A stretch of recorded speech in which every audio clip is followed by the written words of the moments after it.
Alien life was discovered centuries ago, and though they are advanced, they live relatively short lives, 25 to 35 years.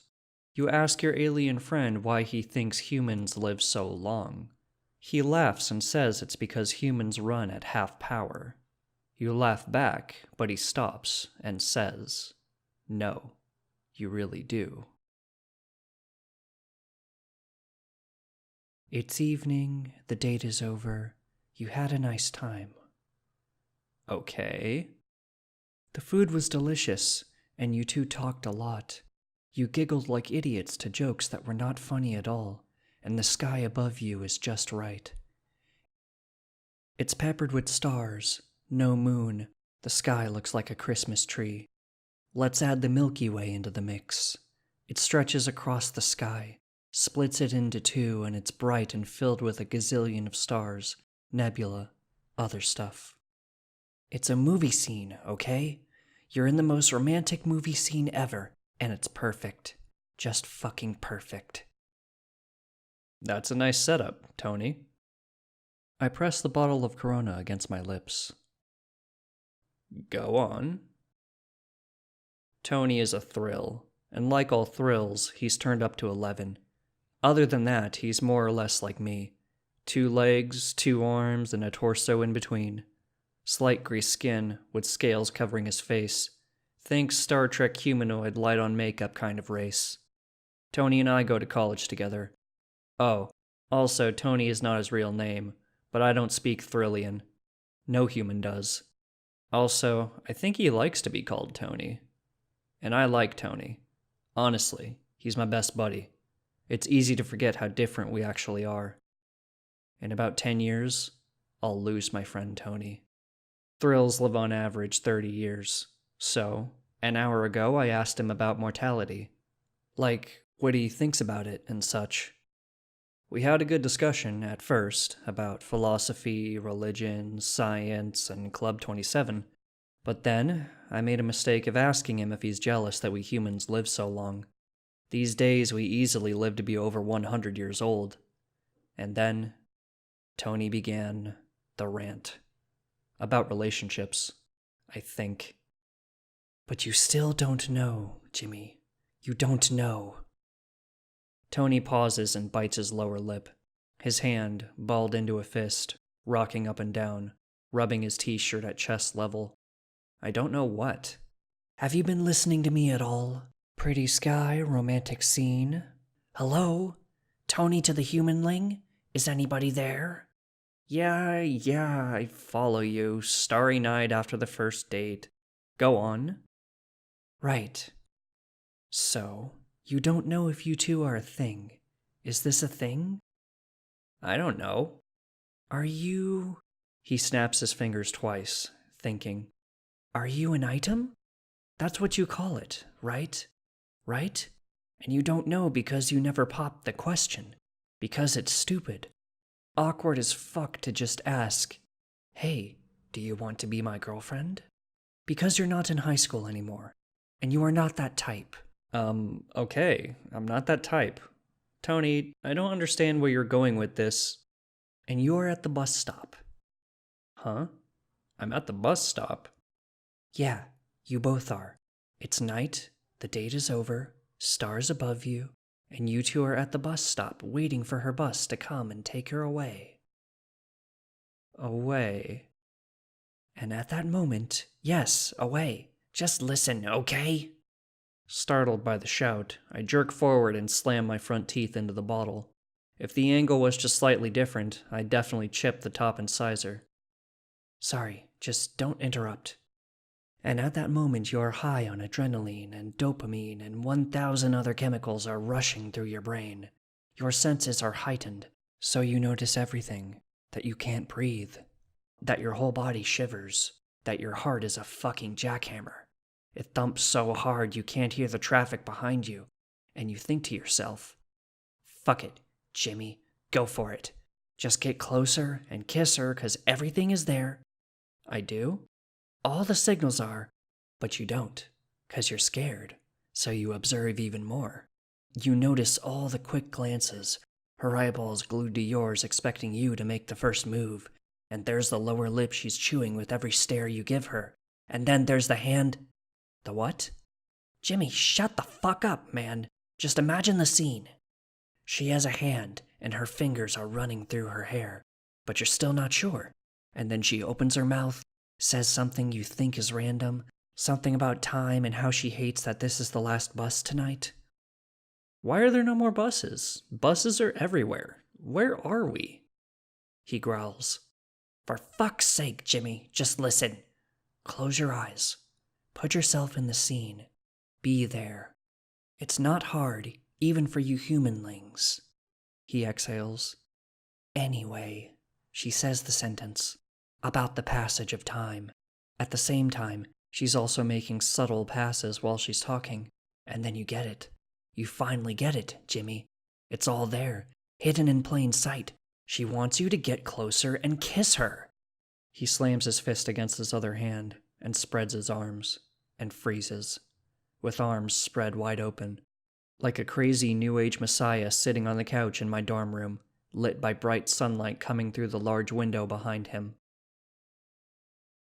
Tony? Can I say something now? He aims both arms at me, index fingers like spears pointing at my face. And you do it. You kiss her, Jimmy, and she reciprocates. She kisses you back, Jimmy. And it's a firestorm, a frontal collision, a nuclear explosion in your head. Gravity? It's gone. Might have never existed to begin with. You don't remember. You're flying. You're high. There are bongos behind you, drumming loud, thundering. William Shatner himself is behind you too, doing a dramatic reading of Rocket Man. You're high as a kite. That kiss, that moment, it feels that good and better. You cross the line, Jimmy. Whatever happens from this moment on, nothing will ever be the same. He exhales and slouches on the sofa. You crossed the line, Jimmy. Gently, I put the beer bottle on the coffee table between us. Dude, that was intense.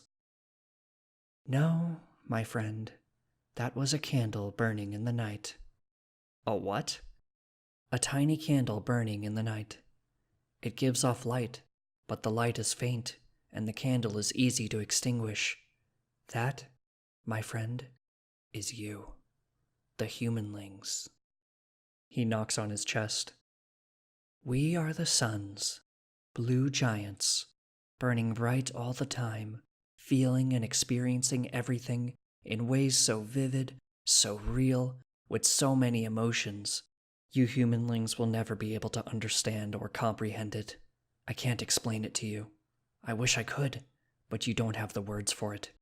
You're a candle. He closes his eyes and sighs. We're the stars, Jimmy. Blue giants, burning bright, dying young. He chuckles. So no, I don't envy you for living longer. Why would I? You humanlings run at half power. And then, nothing. A long silence with me staring at him and just enjoying the moment with his eyes closed. I guess we're done. I laugh. That was epic, Tony. Thanks.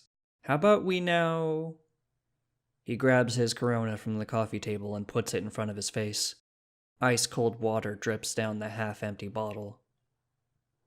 No, you really do. He swallows. So promise me this, Jimmy. Promise me that you'll learn Thrillian. That's the first step toward becoming a blue giant.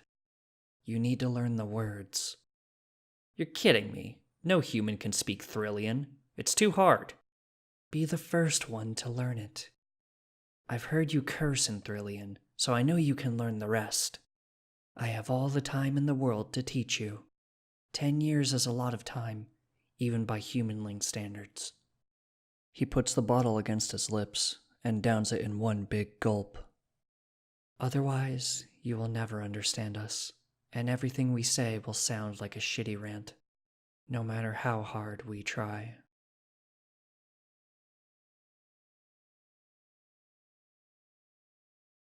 This story was written by Z Who Writes.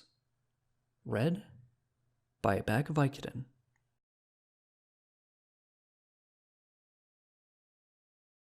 Walking into the local drugstore, you jokingly say to the employee, "I need to lift a curse cast generations ago. What aisle?" He then looked up and responded with, "Yeah, you look bad. Aisle 5 just down the secret stairway." Mortality can weigh heavy on a guy. Phineas knew that. He had been mortal for 322 years now, and he was starting to feel the weight of every second. He didn't look it. He kept a neat vessel, no matter whose skin he wore, but he was beginning to silver at the edges, faster than he should. His atoms were achy and scattered. Every passing moment took more and more focus to keep his being together. Phineas trudged into the pharmacy, slouching under his leather coat. Truthfully, he was just looking for another bar after the last one kicked him out. He had plenty of sorrows to drown. In the next few days, he would have to find a new vessel, plan a new disappearance. It was always so damn inconvenient, if you were picky what they looked like. And Phineas was always picky. The bell on the shop door rattled behind him as he staggered in, half drunk and showing it. The neon sign read Pandora Extracts. It was an ancient brick storefront, the lights a dim sodium yellow. It looked as old as the city itself. Phineas squinted at it as he stood swaying in the open shop door. "Hey," he said, "is this a posh shop or a pharmacy?" The woman behind the counter glanced up. She flicked her stare up and down Phineas and said in a dense accent, "Tourist? Oh, my cover's blown." She gave him a wry smirk.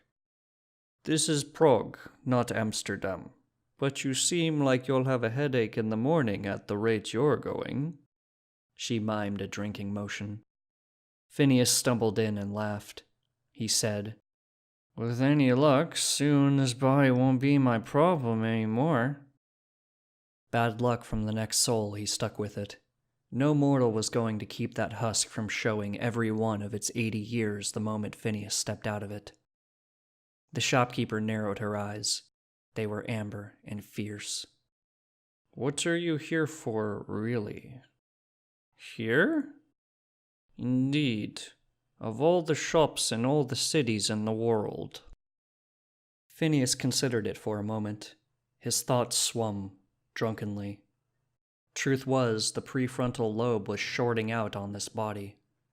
His impulse control had gone straight to hell.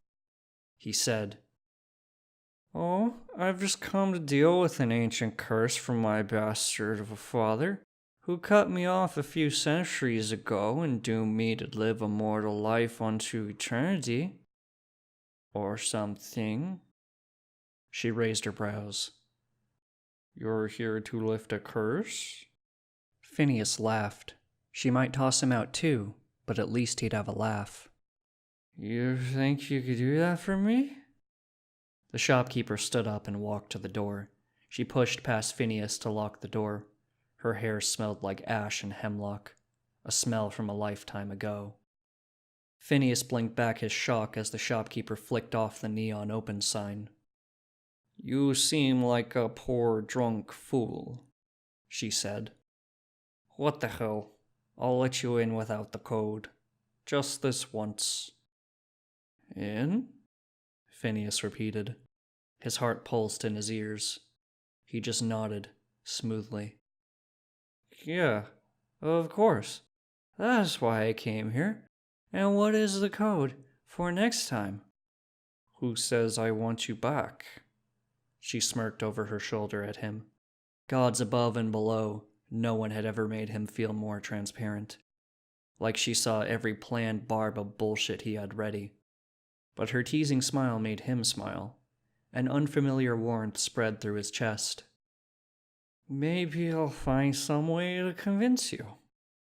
The shopkeeper shook her head at him and took his hand. Rings glittered on her fingers, stones of old power. "Don't thank me yet. My father liked to say no clever man did deals while drunk." Phineas couldn't help his grin. "Maybe I'm not a clever man." The shopkeeper led him further back into the shop. into a messy storage room.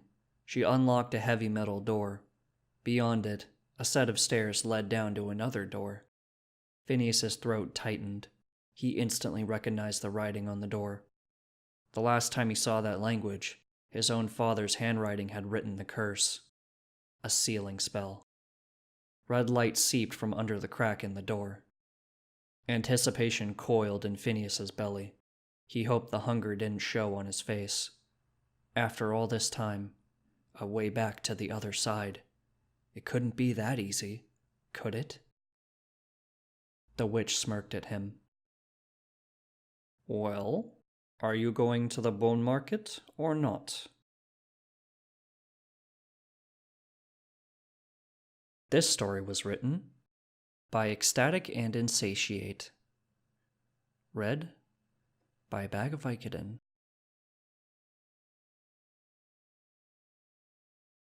The hero was blessed with the power to bring people back to life, resurrecting their companions to keep up the fight against the Dark Lord. Which is why it's odd that they brought you, the Dark Lord that they fought against, back to life. I felt cold. Everything was dark. I guess that was it then. The so-called heroes had won. My glorious reign would not bring peace. In a century or two, the world would dissolve again into war and chaos. I saw a bright point, full of warmth. It pulled on my consciousness, and I let myself rise to it. Time to face my afterlife. Or so I thought. The first thing I felt was pain. I was on the ground, my hands bound, and it felt like I was still in my battered armor. I forced my eyes open. I was still in my castle. Did I survive somehow? Could I recover, get my revenge, and bring about everlasting peace? As I started to get up, I felt a lance against my throat. Frozen with fear, I looked up and saw her grin. She was bloodied, but clearly still breathing. Dark Lord Astolos, you were a worthy competitor, but now you have lost. Then why am I alive, little hero? Why am I still breathing? You know that while I live, my zombies will continue to fight, to plunder, and kill. The hero reached down and offered me a hand up. I took it tentatively. If this fragile hero were to die, I would fall back to death. I am sure of it. Her blessing and mine are not so different. Our gods are siblings after all. They quarrel, but their powers are two sides of the same coin. You are alive, Astolos, because I still need you. Your armies, your raiding, have brought the nations of light together. But, should they leave, they begin their petty squabbles again. At some point, they will go to war. This child understands, then. The nature of mankind is violent and chaotic. Only together, Dark Lord, can we find peace. Your legions of darkness will put up a facade of war against my alliance of light, which will then pretend to fight back. Together, we can keep a facade of an eternal war to create an eternal peace. I will need your help. My powers of resurrection and yours both have their limits, but I believe that together we can make any number of people truly immortal. So, what do you say? I reached out and took her hand, and I felt her power. Our magics intertwined, and I could feel it working. My magic reinforced her bones. Hers repaired the flesh and skin that had begun to rot from my body. I felt young and strong. Together, our magics were stronger. Together, we were stronger. As we shook hands, an aurora broke out in the skies as our gods made their peace for the first time in millennium. This story was written by the pseudo-Anon. This next story is written by Noel York. Revenus stared at the heavy wooden door, watching as the hero's party pounded against it, knocking tendrils of dust loose and rattling the old hinges. He ran a hand through his wispy white hair. His ancient heart pulsed in his ears to the steady rhythm of the banging door. It had been far too long that he'd been forced to fight. His army of undead dragon hatchlings usually kept adventurers and other annoying do-gooders at bay, leaving him to his studies. As he raised his hand, trying to think of a spell to cast, his mind went blank, as if he'd never learned a single one. How many nights had he laid his subject's open body across the dies to receive power from the void? Or paying high sums to the Thieves' Guild for power scrolls, typically retrieved from grave sites. Hadn't he read them all? He'd collected spells like his simple father had collected butterflies. The door burst open in a flying shower of wood and twisted metal. 5 men stormed the room and formed a line, each one holding a bloodied sword, reflecting the light from the hundreds of candles that lined the walls. Their armor was torn to pieces, and in several places, Revenus spotted bare skin, no wounds. Then she broke the line. The Lady of Blue Lake dragged her war axe across the stone floor. The long, continuous scratch of its blade raised the hairs on Revenus's neck and sent a chill down his spine. Though somewhat bloodied and singed, her leather armor looked hardly tested. If only he could. "Time to meet your end," Lady said as her axe became a blur of color. Revenus was flying. No, just his head. The world spun. His cheek smashed against the ground, head rolling side to side, before his ear stopped the motion. Before the darkness swallowed him whole, he heard his body slump to the floor behind him. Nothingness. So this is what death is like, he thought. It's actually not so bad. No pain, no hunger. It was like being in the middle of a vast ocean made not of water, but of shadows that held his body aloft, keeping him perfectly still. For once, Revenus felt himself free of all the vile thoughts and compulsions that had ruled him during his too long life. It's over. He wanted to smile. It's all finally over. 100,000 tiny hands began to pull him under the surface. Blinding light flooded the tranquil dark. No! He wanted to scream, but had no mouth to do so. Not in this place, but he was leaving. "He's coming too," a voice said. Revenus blinked his eyes. A silhouette above him took shape. It was her, the Lady of Blue Lake. "Sorry about that," she said. "You see, I got caught up in the moment, and well..." "What have you done?" Revenus felt along his neck, probing with trembling fingers for a sign that his head had been cut from his body. Everything seemed fine. "How am I alive?" "My au pair used to double in necromancy before she found her true calling," the lady explained. She waved over to her crew, men twice her size with violence in their eyes. Violence and something else buried in their 1,000-yard stares. A kind of soul fatigue. She went on. "To reach your lair, I had to bring them back over and over and over." "I see." Revenus tried to stand. "Whoa," the lady said, pushing him back down. "And where do you think you're going?" You brought me back?" He knitted his eyebrows together. "Weren't you just explaining that you hadn't meant to kill me?" "Oh," she laughed. No. She shook her head, a delighted smile on her face. "I thought the Day Prince was watching. He got cut down by one of your hatchlings, but I went back and revived him. And now we're just waiting."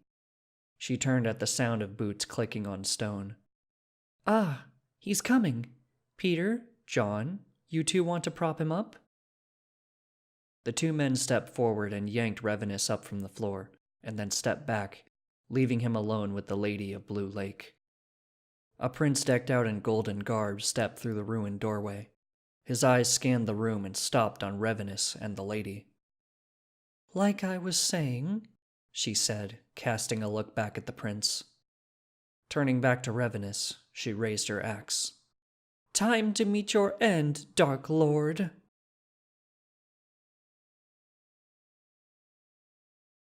Obi-Wan Kenobi once praised stormtroopers for being so accurate with their shots.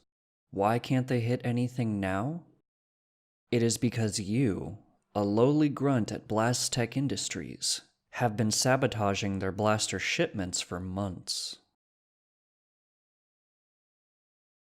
A cool female voice sounded through the speakers mounted into the ceiling. Tech 24601 to the production line. Repeat. Tech 24601, please report to the production line. Gunnar winced at hearing his ID number. He rose from his chair reluctantly and exited his cubicle.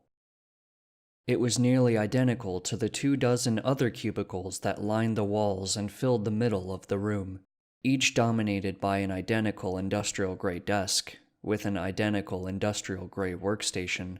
His was only differentiated by a wooden picture frame. You'd think that working at Blastech, one of the biggest names in the blaster business, would be a little more prestigious. For Tech 24601, it was anything but. Except for one thing, that is. One thing that made it all worth it. The turbo lift down to the production floor was whisper quiet, but slow enough to give him time to stew, to wonder why they were calling him down there, to worry about what they might have found. The door to the lift opened, and he was greeted by a wall of sound. By the Emperor, it was loud. 36 production lines all working around the clock to turn raw materials into tools of enforcement. It was the largest factory of its kind in all the core worlds. The Blastech E11 was the pride and joy of the Imperial Stormtrooper Corps, the best of the best, and for good reason. The weapon boasted superior performance and accuracy, in theory. A red-faced man was standing outside the lift. His name tag read Foreman Woolsey, and he motioned for Gunnar to follow him. He was led through what felt like a labyrinth of industrial machinery. The racket grew steadily louder, and at least once he was nearly showered in sparks from something high above. At last they came to a door on the other side, labeled Production Control. Woolsey opened it and motioned for him to step inside. With a gulp, he did so, and Woolsey closed the door behind the two of them. Gunnar's ears were still ringing when Woolsey spoke. Tech 24601, we're having a problem with the production line. Something's wrong with the computer calibration. Gunnar's mouth was suddenly dry. Oh, that doesn't, sound good? Woolsey's response was almost mocking. No, it doesn't. This morning's batch of E11s are useless, 24601. Barrel alignment is completely out of spec. A top marksman couldn't hit anything with these. We'll have to scrap the whole lot. I'm sure I don't need to tell you what the penalty for the company will be for failing to deliver the next shipment of E11s on time, or what that will mean for our very competent, he emphasized with a sneer, tech support. He jabbed a finger towards a workstation along the far wall. Management wants this done fast and quiet. What the Corps doesn't know won't hurt them if you fix it quickly and quietly. I expect you to keep your mouth shut about this. Do I make myself clear? Gunnar nodded without a word. He could feel beads of sweat running down his back. Good. I'm going to cover up this mess, 24601. When I get back, I expect this problem to be solved, or it'll be your head. With that, Woolsey turned on his heel and exited back to the production floor. Gunnar breathed a sigh of relief as soon as the door closed. They had found the sabotage he'd done to the factory's automated systems. Fortunately, this factory was notorious for skimping on quality control. They'd found it months after he first put it into place. Even better, they thought it was some kind of glitch rather than intentional sabotage. He sat down at the workstation and got to work. He fixed the barrel alignment first. A failure to do so would certainly get him fired at best. He made sure that the next few batches would be up to spec. They'd certainly be tested thoroughly before quality control fell back into old habits. As he did so, he had an idea about how next to sabotage the production line. With some furious keystrokes, Gunnar managed to finish up just as the door behind him opened up. He turned around and resumed his mild-mannered persona. I, fixed it, sir, he said, giving a half-hearted salute as an afterthought. That earned him an eyebrow raise from the foreman, but little else. Back to your station, then, 24601. If the barrel alignment's not fixed, you'll be sorry, he said with a cruel smile. By the time Gunnar got back to his desk, he had almost calmed back down. As he sat back down behind his desk, he looked at the picture frame. He saw himself smiling back, arms slung over the shoulder of the most beautiful woman in the whole galaxy. He could feel the tears welling up again, but he forced them back down. He wasn't strong, or tough, or brave, or terribly clever, but he had a reason to fight back, even in this small way. The new E11s would pass specification, but the alloy ratio for the barrel was off. It would heat and warp with repeated usage, rendering it almost useless after 2 or 3 magazines. He hoped it would be enough.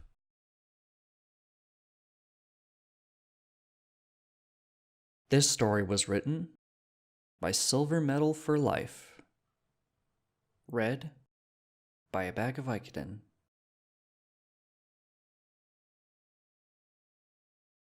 You're a ghost trying to peacefully enjoy your garden, and quite frankly, you're tired of all these adventurers trying to put you to rest.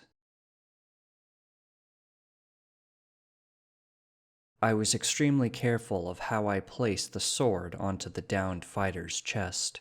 Too haphazard, and he would think he had just been thrown out of the graveyard. Too careful, and he would think I was preparing him for a crypt. Around the 4th time I'd dragged someone out of the garden, I'd had put the sword at an angle just off-center. It had been the only time they had gotten the message. As the fighter murmured about something about needing to pay, I floated back into the garden to find where I'd left the archer that had come after me. He and his friend had been woefully unprepared, and I loathed the idea of wasting time putting them back to sleep after they had woken up. I just wanted to get the roses replanted before the sun rose, and I needed to hide away for a while.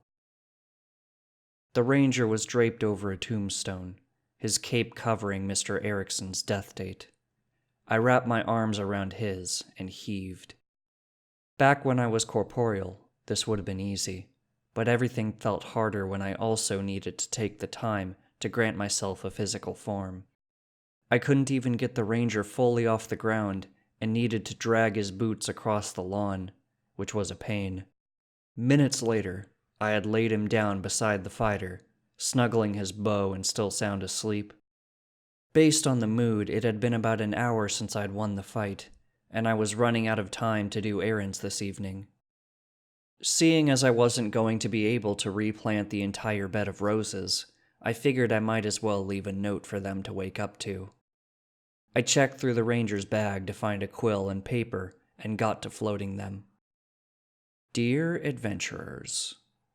I frowned. That was a stupid start. But writing without hands wasn't an easy process to start, so it was going to have to do. Dear adventurers. I am the ghost that lives in the garden. Please let me live here. I know that the estate owner wants me out, but... I stopped writing. But what? I was sure there was a reason that I was here, why it was the only place that I felt comfortable, and the only place that I wanted to stay at. There had to be a reason, but I couldn't tell why. I couldn't articulate anything about who I had been, or why I liked gardens, or any of that. I didn't have a memory to explain why I deserved to be on someone's property. I am the ghost that lives in the garden. Please let me live here. I know that the estate owner wants me out, but I really like the roses. Please stop trying to get rid of me. The letter looked incomplete without a signature, but I wasn't sure how I could even sign it, so I just added ghost to the end. It seemed good enough. People loving roses was as good a reason as any to stay somewhere. I'm sure the mansion owner wanted me out of the garden so that he could like the roses, which was just greedy. The garden wasn't haunted by me during the daytime, and I barely even considered what I did haunted, just undoing horrible design decisions. The ranger cracked an eye open, and I went invisible before I started to back away.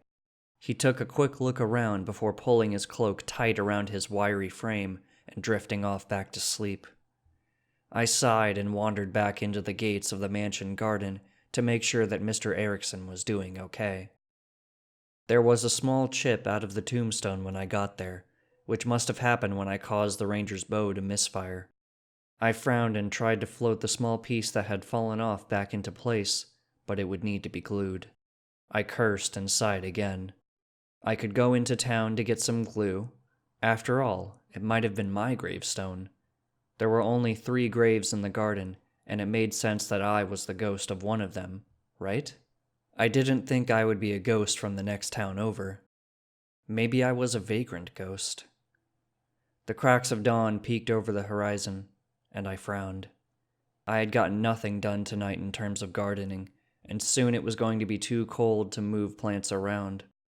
I just needed less distractions, and then everything would be fine. As I went to slip back underground, I heard the voice of the ranger waking his companion up. They said something about backup, but the sun was making me sleepy. God damn it. This story was written by Written Insanity. Read by Bagvikten. Thank you for listening.